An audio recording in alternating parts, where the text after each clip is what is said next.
Verið velkomin í Hljómahöll, þar sem fullkomin aðstaða fyrir árshátíðir, veislur, ráðstefnur og viðburði af öllum stærðum og gerðum. Við þjónustum þinn viðburð frá A til Ö. Nánari upplýsingar á hljómahöll.is.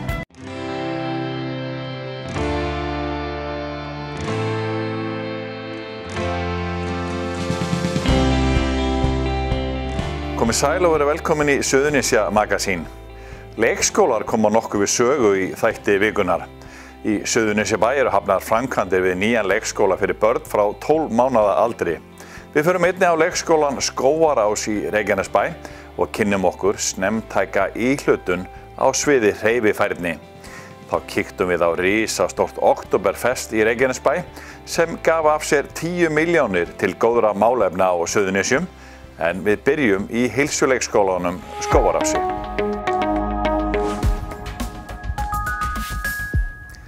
Heilsuleikskólinn Skógarás í Reykjanesbæ hefur lagt áherslu á hreyfifærni með íþróttakennara í starfsliðinu og hefur verið leiðandi samstarfsaðili Íþróttasambands fatlaðra við innleiðingu sérstaks verkefnis fyrir börn með sérþarfir eða frávik. Við kíktum í framsækin leikskóla á Ásbrú. Ásta Katrín Helgadóttir, íþróttakennari og fagstjóri í hreyfingu, hefur í starfi sínu á Skógarási sýnt frumkvæði og leitt innleiðingarferli með markvissri hreyfiþjálfun og rannsóknum á árangri. Hún hefur náð að tengja hugmyndafræði JAP við dagleg verkefni og nám í samstarfi við samstarfsfólk. Ásta Katrín hefur aðstoð Önnu Karolínu Vilhjálmsdóttur, framkvæmdastjóra Special Olympics á Íslandi, við kynningarstarf á landsvísu, skipulagt verklega sýnikennslu á JAP kynningardögum og kynnt árangursríka aðferðafræði innleiðingar í heilsuleikskólanum Skógarási.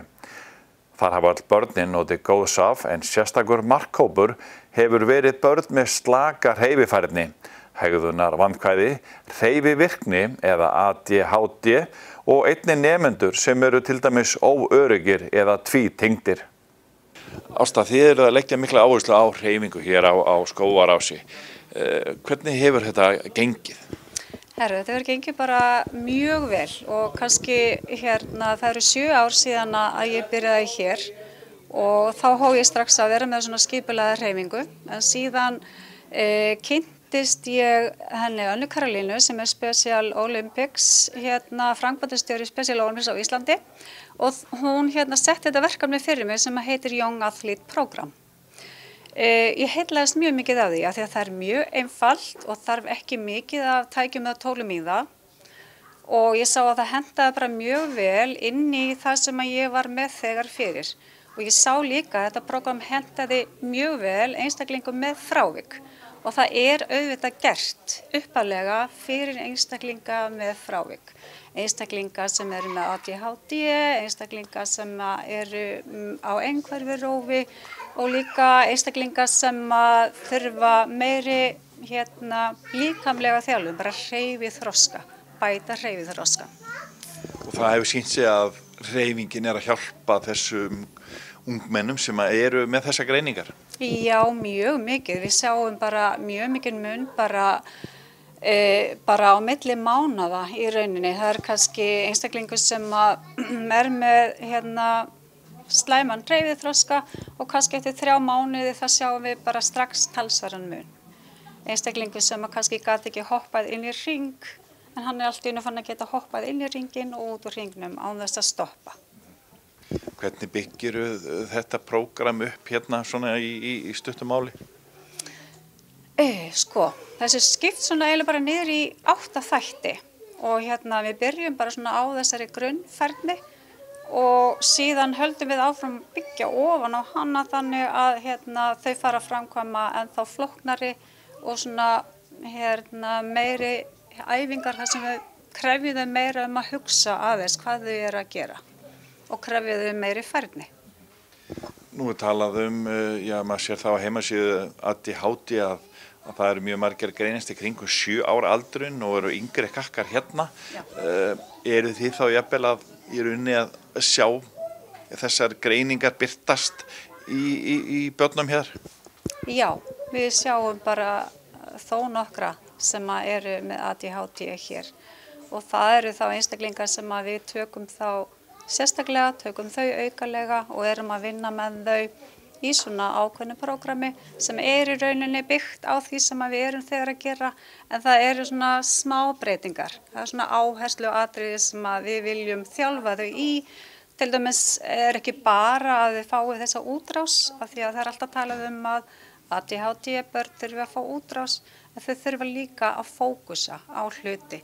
Þannig að þau þurfa að læra að einbeita sér og fara svona eftir réttri röð. Hvað er fyrst og hvað kemur næst. Þannig eru þau að fá aðeins meira, eru þau að svona fá þau í meiri hreyfingu og meira prógram þau sem þið sjá að það er að greinast? Já, við gerum það. Allir leikskólanemendur, þau koma 2 sinnum í viku og svo eru þeir sem eru með einhvers konar frávik eða sem að við sjáum að þarf svona kannski aðeins meira, að þá tökum við þau líka 2 sinnum aukalega. Þannig að þau eru 4 sinnum í viku, 2 sinnum með sínum hóp og svo 2 svona pör. Það eru svona 2 og 2 saman sem eru teknir í svona auka þjálfun. Það er alltaf verið að tala að hreyfing sé svo mikilvæg, bæði fyrir eldri og ekki síst fyrir yngri þeirra. En er það algengt að það séu íþróttakennarar í leikskólum? Nei, því miður, þá er það bara alls ekki algengt. En auðvitað ættu þeir að vera á hverjum einasta leikskóla. Því að þar er í rauninni grunnurinn að því að heilinn þroskist á eðlilegan hátt. Það sem að skipuleg hreyfing fer fram. 95% af heila barns er þroskaður fyrir 5 ára aldur. Þannig að það er mjög mikilvægt að það séu kennarar sem eru að í rauninni að þjálfa. En þetta prógram sem þú byggir á, er þetta eitthvað alþjóðleg fyrirmynd eða er þetta eitthvað sem þú bjóst til sjálf? Þetta er alþjóðleg fyrirmynd. Þetta kemur frá alþjóðasamtökum Special Olympics og það eru 2 háskólar í Bandaríkjunum sem þróuðu og útbyggu þessa áætlun í Massachusetts og Boston. Þannig að það byggja fræðina, þetta er heilmikil fræði í kringum þetta. Þannig að þessu prógrami ekki bara hent fram. Og eins og ég sagði áðan þá byrjað á grunni og svo byggt upp í flóknari ferni. Þannig að það er mjög mikil hugsun á bak við þetta. En hvað eru margir skólar á landinu sem eru að sinna þessu sama verkefni? Sem eru svona virkir skólar myndi ég segja að væru 4. En við erum endalaust að reyna að bera út boðskapinn. En það gengur frekar illa af því að það vantar íþróttakennara til að taka þetta í rauninni og setja þetta inn. Og þetta er ótrúlega einfalt og þægilegt prógram. Þannig að ég bara mæli með því að leikskólar ráði inn í íþróttakennara. Og þú ert búin að vera lesa yfir nemendum í íþróttafræði þannig að það hlýtur að vera ánægilegt. Já, það er mjög skemmtilegt og bara ég vona svo sannarlega að þau fari eftir því sem ég er að segja við þau og bara sækja starfa á leikskóla. Þannig að við verðum bara vel útbúin af íþróttakennurum leikskólanir. Anna, þetta er stórmerkilegt verkefni en segðu okkur aðeins hvernig þú tengist þessu. Ég er framkvæmdastjóri Special Olympics á Íslandi og þetta verkefni var sett á fót á Special Olympics fyrir 2 til 7 ára börn. Af því að flest verkefni miðað við 8 ára og ég sem gamall kennari og íþróttakennari sá að þetta væri aðgengilegt og þetta er ókeypis. Og ég sá að vera hægt að benda á þetta á þess að valda mikill aukavinnu í leikskólum. Þetta náttúrulega, finnst mér, eins og í Íslandi þá hugsaði ég með mér að þeir eru flest börn í leikskóla að það væri miklu betra að fara í leikskólan og kynna þetta þar heldur en eins og ellendis þá eru eins og í Rúmeníu þar sem við fórum 2015 til að kynna okkur þetta. Þar voru háskóla kennarar með tíma, kannski 1 til 2 viku og þar kom fólk meðal annars af munaðleysingjaheimilum með börn. Við hefum getað tengt þetta við íþróttaskóla og reynt að hafa svona tíma en að því að leikskólarnir eru í dag með svo mörg börn þá ákvað ég að prófa það að fara bara inn í það kerfi og með mér í hópnum til Rúmeníu 2015 voru Ásta Katrín og Þóra, leikskólastjóri. Og frá þeim tíma 2015 höfum við verið mann kallar þetta svona pilot leikskóla sem hefur verið að keyra verkefnið og meira sér búið að leggja fram rannsóknir fyrir viðtöl við foreldra og kennara, hvernig þetta kemur út. og ég hef síðan vísað í þennan leikskóla þegar ég hef verið að heimsækja leikskóla landið. Ég náttúrulega með þetta sem aukastarf hjá mér, þetta bara svona áhugamál að bæta þessu við og það svona misjafnt kannski hvernig fólk kveikir á þessu. En það sem ég sagði alltaf, sko, ég hugsa þetta bara til framtíðar. Börnin sem núna kannski 2 til 5 ára, sem alltaf mesta svona breytingin í líkamanum, þau koma til með að fara svo í grunnskóla. Og það sýnir sig í tölfræðinni að þessi börn sem sérstaklega börn með frávik, einhverjum ástæðum eru ekki virk í íþróttum. Og ég held að sé hluta til út af því að þau kannski fá ekki alveg svona það sem þau þurfa, en líka kannski að við þurfum að undirbúa þau vel og gera þau svona og aðstandið þeirra áhugasamum að íta eftir því að þau fái að vera með. Og ég að vona að þetta verkefni eins og þetta hér í leikskólanum og í leikskólum verði þannig að það skapist á umræður áhrif hreyfingar og þannig fari foreldrar með börnin sín þegar þau koma í leikskólum bara áfram í íþróttastarf. Þannig þetta svona, ég myndi segja að þetta verði svona verkfæri til að gera bara það sem við erum að reyna að gera núna, sérstaklega hjá íþróttasamt fatlara. Við erum að vinna núna Inclusive Europe verkefni, það sem allir eru með. Ég held að þetta sé bara svipað að fara að veiða einn og einn iðkanda, en þarna eftir svolítið að kasta netinu út í leikskólanum, af því þú mátt fara inn í leikskólana, þú mátt sko hitta fleiri og það eru mjög góða móttökur, virkilega góða móttökur sem ég fengið og svona við þurfum aðeins að spýta í með það að fá fólk með okkur í að setja þetta stað, en ég bara segi það, mér finnst að ég vera einhver skonar fagmenntaður aðili í hverjum leikskóla sem sér hreyfiþjálfun og það kannski þetta sem þetta snýr að hreyfiþroski grundvöllur að öðrum námi. Þetta að verða, hvað ég segja, vitundarvakning og þú ert hérna með nemendur í íþróttafræði í háskólanum, já, langt komin í því námi og hafa íþróttakennarar, hvað ég segja, svona síðustu árin eða hinga til ekki kannski alveg verið á þessari, já, verið að hugsa svona djúpt í þessu, getur við sagt að þannig? Sko, ég nú bara að koma með hér vegna þess að ég að starfa í þessum geira komið svo fótum og að vinna með Ástu Katrínu. Ég veit ekki til þess að séu aðrir sem að fara inn í þetta. Mér finnst vanta mjög mikið á. Nú erum komin, eins og við byrjum með 2015 að kynna þetta. Ég veit það eru margir að gera sambærilega hluti, já ég veit það. En sem sagt viðbrögðin eru hæg, við skulum orða það kannski þannig. En ég vil meina það eins og íþróttafræði. Þetta sé bara eitthvað sem á að vera grunnur að og ég bæði búin að kynna það fyrir þess og síðan líka fyrir öðru verkefni sem ég vil fara ennþá dýpra í. Vegna þess að mér finnst þetta svo svona lógist að sem sagt ef að hreyfiþroski hefur áhrif á annað nám, nú þá náttúrulega einbeitum við okkur að því að nýta það fyrir börn og jafnvel fyrir þá sem eru aðeins eldri og þurfa að fara aðeins tilbaka og fara að endurvinna reflexana. Kristín, það er að segja að þetta sé mjög áhugavert starf sem að þið eruð að sinna hérna í Skógarási. Já, svo sannarlega. Þetta mjög skemmtilegt starf og góð viðbót við frábært leikskólastarf og mjög mikilvæg viðbót. Hreyfing barna afar mikilvæg og við vitum það að eins og hlutirnir í dag að þá fá börn gjarnan iPad í hönd eða sitja fyrir fram á sjónvarpið, þannig að þetta enn mikilvægara heldur en áður að við vinnum verulega vel með hreyfingu strax frá unga aldri. Þið hafið verið að sjá náttúrulega bara árangurinn mjög bersýnilega. Klárlega og við höfum séð þessi börn sem eru með einhvers konar frávik og sem við höfum fengið til okkar hingað í leikskólan og verið mjög lin til dæmis og léleg vöðvaspenna að á þessum tíma þegar það hafa verið hjá okkur að þá hefur það breyst mjög mikið og með þessari þjálfun sem mjög markviss hjá Ástu. Hvað upphafi að þessu hérna á leikskólanum? Við fórum í Erasmus-verkefni þar sem við fengum styrk frá Erasmus og það var árið 2015 þar sem við förum í þetta verkefni með Special Olympics og Ásta Kata og fóru út ásamt fleiri aðilum og voru sem sagt að vinna með öðrum löndum til að innleiða JAP hingað til okkar.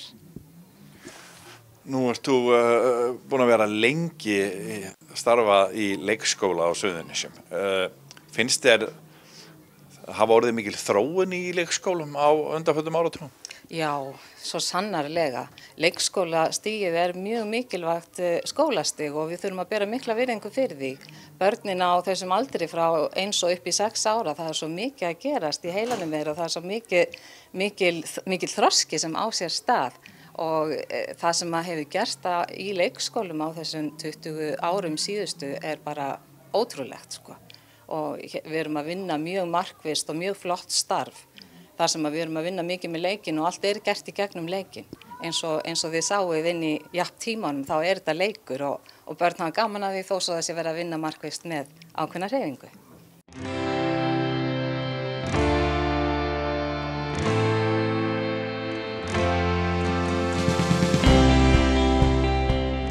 Framkvæmdir við nýjan leikskóla í Suðurnesjabæ eru hafnar. 4 börn í leikskólanum Gefnarborg og Sólborg tóku fyrstu skóflustungu af framkvæmdinni en svo stalst fréttamaður til þess að taka fyrstu skóflustunguna í gröfunni. Verktakafyrirtækið Ellert Skúlason mun vinna alla jarðvinnu við leikskólan og bílastæði. Upphaf þessa verkefnis markar ákveðin tímamót í þjónustu Suðurnesjabæjar við íbúana og felst í þeirri stefnu bæjarins að bjóða börnum leikskólavist frá 12 mánaða aldri. Magnús, það er náttúrulega þrýstingur á stækkun innviða í stækkandi sveitarfélagi, sameinuðu sveitarfélagi? Jú, þetta er akkurat það sem sveitarfélög standa framfyrir, þetta er mikið fjölgun íbúa. Það akkurat fylgir að það þarf að byggja upp innviðina, skóla og leikskólana, þannig að þetta er bara liður því hjá okkur. Hvað geturðu sagt okkur þennan nýja leikskóla? Nú, hér verður byggður 6 deilda leikskóli og hönnur hans er JES arkitektar í Reykjanesbæ og hann mun rísa hér og hér verða 120-130 barnaleikskóli þegar allt verður komið og hann verður byggður með vistvænum hætti. Þannig að við erum mjög spennt fyrir þessu verkefni. Nú er aldurinn alltaf að færast neðar í leikskólum, eða ekki? Jú, það er stefna bæjarstjórnar Suðurnesjabæjar að bjóða börnum allt niður í 12 mánaða aldur leikskólapláss, þannig að þetta er liður í því. Og hvað tekur þetta langan tíma og hvað kostar þetta? Við áætlum að leikskólinn geti tekið til starfa fyrir hluta árs 2023. Kostnaður í heildina, hann gæti legið með öllu 700-800 milljónir með lóð og öllu slíku. Þannig að þetta er heilmikil fjárfesting. Hvernig er staðan í leikskólum í sameinuðu sveitarfélagi Suðurnesjabæjar í dag? Og hún er nú þannig að við svo sem geta boðið börnum leikskólapláss og það hefur verið viðmið 18 mánaða og það hefur nokkuð gengið ágætlega. En ef við ætlum að bjóða upp á 12 mánaða þá höfum við ekki rými fyrir það fyrir að þessi leikskóli rís. Hvað með þessa staðsendingu hérna í Sandgerði? Já, það var heilmikil pæling á bak við það og niðurstaðan var svo að gera ráð fyrir leikskóla hér og ofan við norðan við byggðaveginn og í þessu skemmtilega umhverfi og það eru miklu möguleika sem að liggja hér í svona umhverfi leikskólans, þannig að það verður mjög gaman að sjá hvernig það kemur út svona þegar við fyrir staðið. Nú var ekki langt síðan við vorum með ykkur hérna þegar ég tók við fyrsta skóflustungu að nýju hverfi í Sandgerði. Hvernig hafa svona viðbrögðin verið við því? Það hafa komið heilmiklar fyrirspurnir og ég geri ráð fyrir að innan 2 vikna munum við auglýsa lóðirnar og það verður fróðlegt að sjá viðbrögðin. Ef þau verði eins og fyrirspurnir hafa verið, þá reiknum við með þess að lóði fari bara mjög fljótt. Þannig að við þurfum væntanlega fljótlega að fara í næsta áfanga í því hverfi til að bjóða upp á lóðir. Þannig að það er svingur á ykkur í Suðurnesjabæ? Það má segja, það er bara allt á fullu. Þetta er í fyrsta skipti sem að fréttamaður látin taka fyrstu skóflustunguna.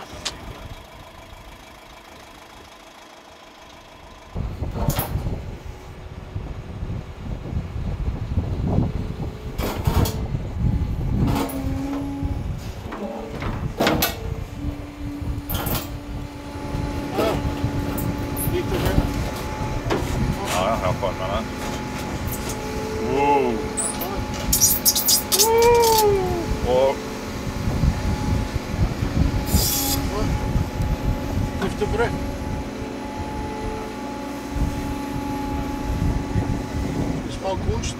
Og svo hvað? Svo störtar úr. Hvernig ger ég það? Leiðir til hliðar. Svo störtar úr, fer til hliðar.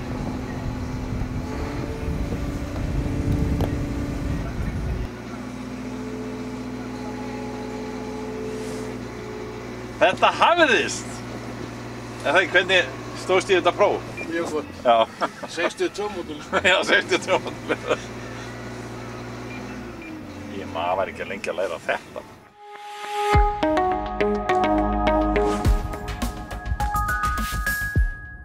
Bílaleigan Blue Car Rental blés til heljarinnar Oktoberfest veislu í lok síðasta mánaðar og safnaði í leiðinni peningum hjá samstarfsaðilum og gestum. Öllu var til tjaldað en rúmlega 400 boðsgestir sóttu viðburðin í ár en þetta í annað skipti sem Blue heldur slíkan viðburð. 10 milljónir króna söfnuðust og runnu til góðgerðar aðila á Suðurnesjum. Oktoberfest Blue Car fór fram í húsnæði fyrirtækisins að Hólmbergsbraut í Reykjanesbæ. Fór sprautu og rúðu verkstæði fyrirtækisins í gegnum allsherjar umbreytingu og þegar búið var að klæða veggi á loft með dúkum og setja inn svið, bari, trébekki og borð og skreyta salinn mátti varla sjá að þar væri rekið eitt stærsta sprautuverkstæði á Suðurnesjum. Dagskrá kvöldsins var öll hinn glæsilegasta en fyrir utan atriði frá gestgjöfunum sjálfum mætti leikfélag Keflavíkur með Rúna Júlsirpu, skítamórall tróð upp og að lokum spilaði hljómsveitin Albatross fyrir dansi. Veislunni var stýrt af heimamanninum Örvari Þór Kristjánsinni og þá sá Magnús Þórisson og hans fólk á réttinum að fólk færi ekki svangt heim. Í aðdraganda kvöldsins og á því sjálfu söfnuðust alls 10 milljónir króna frá fyrirtækjum og einstaklingum. Var sú upphæð látin renna til 6 aðila að þessu sinni. Minningarsjóðs Ölla, Minningarsjóðs Ragnars Margeirssonar, Velferðarsjóðs Suðurnesja, Hæfingastöðvarinnar, Fæðingadeildar Heilbrigðisstofnunar Suðurnesja og Gleym mér ei. Upprunalega hugmyndin að Oktoberfest, hún fæddist í rauninni 2019 vorið þá fórum við nokkrir starfsmenn hérna frá Blue og ásamt nokkrum öðrum félögum hérna úr Keflavík til München og keyptum okkur búning og fórum á svona bjórgar þar sem við upplifðum bara stemninguna og gleðina og okkur langaði svona og töluðum þetta hérna innanhús í fyrirtækinu og starfsmannafélagi fekk þá hugmyndina að gera Oktoberfest fyrir í rauninni starfsmenn og Magnús, eigandinn, honum fannst það ekki nóg þannig að hann vildi fá að bjóða bæði gestum sem bara fólki sem við þekktum sjálf persónulega og svona fyrirtæki sem og búa til úr þessu smá hátíð. Svo náttúrulega kemur árið 2020 og við vitum öll hvað gerist þá og svona þegar í vor og svona fram að sumar vorum við með þetta í haustum eigum við að vera með svona stóra hátíð aftur. Og þá vaknaði þessi hugmynd að búa til aðeins meir úr þessu heldur en bara svona glaðninga hátíð fyrir fyrirtæki og starfsmenn og búa þá til svona konsept, góðgerðarfest. Upprunalega þegar við náttúrulega leggjum af stað þá var hugmyndin að vera með 2-3 sjóði sem að standa okkur næst og eru hérna í svona samfélaginu, nærsamfélaginu en þegar peningarnir voru bara orðnir það miklir og þetta var tekið það vel í þetta af öllum þessum fyrirtækjum og einstaklingum þá hugsaðum við með okkur, við bætum bara í og þetta bara komið til að vera held ég og við hlökkum bara til að útluta þessum pening. Þetta voru margir tugir aðila sem eru ykkur tengdir eða viðskiptaaðilar sem í rauninni gáfu þessa peninga, það ekki? Jú, þetta voru í heildina rúmlega 50 fyrirtæki sem bæði komu með gesti og settu pening í. Það sem var náttúrulega skemmtilegast við þetta er það að Magnús náttúrulega hringir í fyrirtækinu og það sem hann laumaði náttúrulega alltaf að fólkinu sem tóku símtalinu að ef þau myndi ekki setja pening í þetta þá bara fengið ekkert með það. Þannig að auðvitað heppnast þetta frábærlega. Og hvernig gekk svo að halda rúmlega 400 manna partí Oktoberfest fyrir örstuttu síðan nú þegar COVID-ið hefur svona blossað aðeins upp aftur? Sko, þetta gekk bara vonum framar og við náttúrulega fórum að stað með þetta undir þeim formerkjum að við ætluðum að láta jákvæða hlutina tengdu þessu kvöldi vera það sem að fólk myndi muna eftir og þess vegna fórum við að stað og ákveðum alveg frá degi 1 að vera með allir gestir sem myndu koma þyrfti að fara í gegnum hraðpróf. Við vissum ekki þegar við vorum að ákveða hvernig nákvæmlega reglunir yrðu en það var alltaf alveg frá upphafi ákveðið að allir færu í gegnum hraðpróf og það var bara þannig að þegar fólki kom þá bara sýndi það QR-kóða og þeir að fóru allir inn.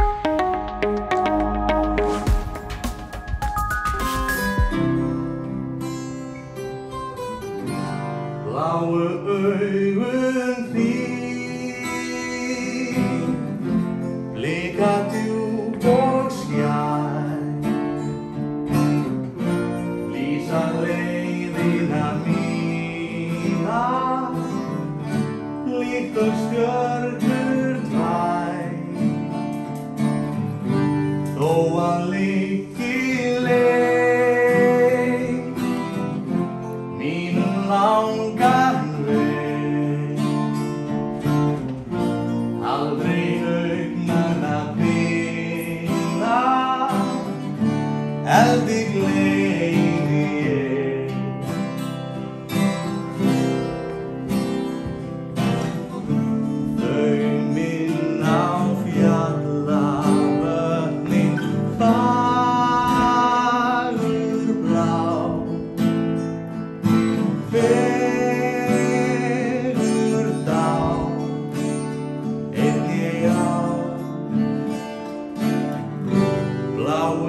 Leiðu þökkum fyrir áhorfið viljum við minna á aðra miðla Víkur frétta.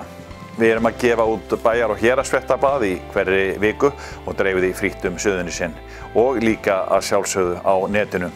Við erum með virkan fréttavef, Víkurfréttavefinn, vaff.is og þar nýtt efni alla daga vikunar og sömuleiðis golffréttir á kylfingur.is.